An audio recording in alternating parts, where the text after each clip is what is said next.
کی اس صدی کے غلام کی مثال دے رہا ہوں. ہو سکتا ہے کہ ہمیں لگے نبی کا میڈیکل سائنس میں کیا یوگدان ہے. آپ ایران کے اس شخص کو دیکھیں, اس حکیم سے نصیحت حاصل کریں, ہے کسی کا اتنا بڑا یوگدان؟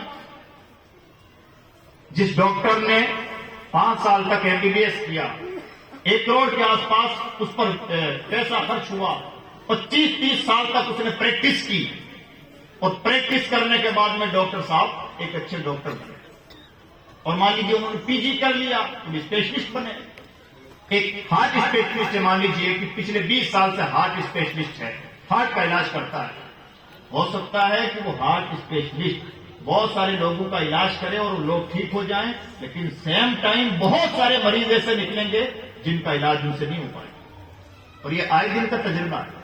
مان لیجیے ہمیں زکام ہو گیا, میڈیکل پہ گئے, دوا لی, ہمارے گھر کے 10 لوگوں کو اسی دوا نے ان کا زکام ٹھیک کر دیا, اور ہمارا زکام اس دوا سے ٹھیک نہیں ہو پا رہا. یہ نارمل چیز ہے, اس لیے کہ میڈیکل سائنس کی بنیاد ہی ایکسپیرینس پہ ہے. یہاں کچھ بھی یقینی نہیں ہے. یہاں سب تجربہ کرتے رہو, آزماتے رہو, اور آزماتے جب بارہا آزما چکو تو مان لو کہ یہ اس چیز کی دوا ہے. یہی میڈیکل سائنس ہے. یہاں کوئی یقین نہیں ہے. لیکن پیغمبر اسلام کا کانفیڈینس لیول دیکھو. ہمیں مان لیجیے زکام ہو گیا, ڈاکٹر صاحب کے پاس گئے, دوا لی, شام کو دوا لی, صبح تک ٹھیک نہیں ہوئے. صبح پھر پہنچیں گے, ڈاکٹر صاحب آپ تو کہہ رہے تھے کہ دوا کھانے سے ٹھیک ہو جائے گا, ہم نے دوا کھائی اب تک ٹھیک نہیں ہوا. تو ڈاکٹر صاحب کہیں گے دوپہر تک اور چلاؤ. مان لیجیے دوپہر تک دوا لی, پھر ٹھیک نہ ہوا, تو دوپہر میں پھر ہم ڈاکٹر کے سر پہ جا دھمکے تو ڈاکٹر صاحب کہیں گے ہائی ڈوز دے دیں, دوا چینج کر دیں. اور دوپہر میں بھی نہ چینج کی, شام کو ہم پھر پہنچے تو شام کو تو لازماً دوا تبدیل کر دیں گے. وہ آدمی جو 10-15 سال سے علاج کر رہا ہے, اتنے مریضوں کو ٹھیک کر چکا ہے, اس کا کانفیڈینس لیول اتنا ڈاؤن ڈوز کہ وہ ہائی ڈوز اور لو ڈوز میں گھومتا جا رہا ہے, ٹائم کو یہ پھیل رہا ہے. پیغمبر کا کانفیڈینس لیول ہے. صحابی حاضر ہوئے, یا رسول اللہ میرے بھائی کے پیٹ میں درد ہے, حضور فرماتے ہیں شہد پلاؤ. پھر حاضر ہوئے, یا رسول اللہ ابھی تک پیٹ کا درد ظاہر نہیں ہوا, حضور فرماتے ہیں شہد پلاؤ. کیا کانفیڈینس لیول ہے. 25 سال کے ایکسپیرینس ہولڈر ڈاکٹرز کا یہ کانفیڈینس لیول نہیں ہوتا. تیسری بات پھر حاضر ہوئے, یا رسول اللہ ابھی تک ٹھیک نہیں ہوا, حضور نے کوئی دوا تبدیل نہیں کی, فرماتے ہیں شہد پلاؤ.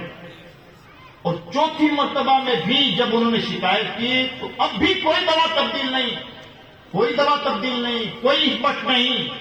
اسی کانفیڈینس کے ساتھ فرماتے ہیں شہد پلاؤ, تمہارے بھائی کا پیٹ جھوٹا ہے, اللہ کا فرمان سچا ہے, اور انہیں شفا مل گئی. ہے کسی کا کانفیڈینس لیول؟ بتائیے پیغمبر سے زیادہ میڈیکل سائنس میں کس کا یوگدان ہو سکتا ہے؟ آج ایک آدمی بہت زیادہ سرجری کر لے تو اسے کون کون سے ایوارڈ نہیں ملتے. پیغمبر اسلام کی 11,000 حدیثیں جو میڈیکل سائنس سے ڈائریکٹ ریلیٹڈ ہیں, وہ تو ایک غلام, اسی صدی کا غلام ہمارے پڑوس ملک میں جمع کر کے بیٹھا ہے. بتائیے ان سے زیادہ کامیاب ڈاکٹر کون ہو سکتا ہے؟ نبی کا کوئی ایک ڈائریکشن نہیں ہے کہ نبی صرف نماز پڑھنے کا ڈھنگ سکھاتے ہیں. جو نبی ہمیں نماز پڑھنے کا ڈھنگ سکھاتے ہیں اور حج اور زکات کے مسائل بتاتے ہیں, وہی نبی ہمارے گھریلو مسائل کا بھی حل بتاتے ہیں. اور ایسی گہری باتیں, اتنی جامع بات ہے. آج گھر گھر میں جھگڑے ہیں, کورٹ کچہریاں مقدمات سے بھری پڑی ہیں. پیغمبر کا فرمان سنیں, کیسی لیول کی بات اور کیا آئی لیول ہے. مردوں سے فرمایا گیا عورتیں بائیں پسلی سے پیدا ہوئی ہیں, 100% سیدھا کرنے کی کوشش نہ کرو بلکہ سمجھوتے کا مزاج بناؤ.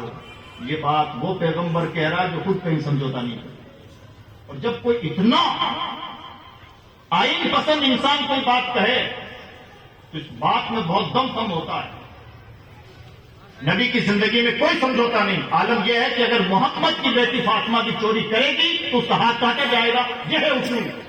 جو نبی اتنا اصول پسند, وہ کسی موڑ پہ آ کے اگر سمجھوتا کرنے کی بات کر رہے ہیں تو اس کا مطلب یہ ہے کہ بات بہت گہری بات ہے اور بات بہت بڑی ہے.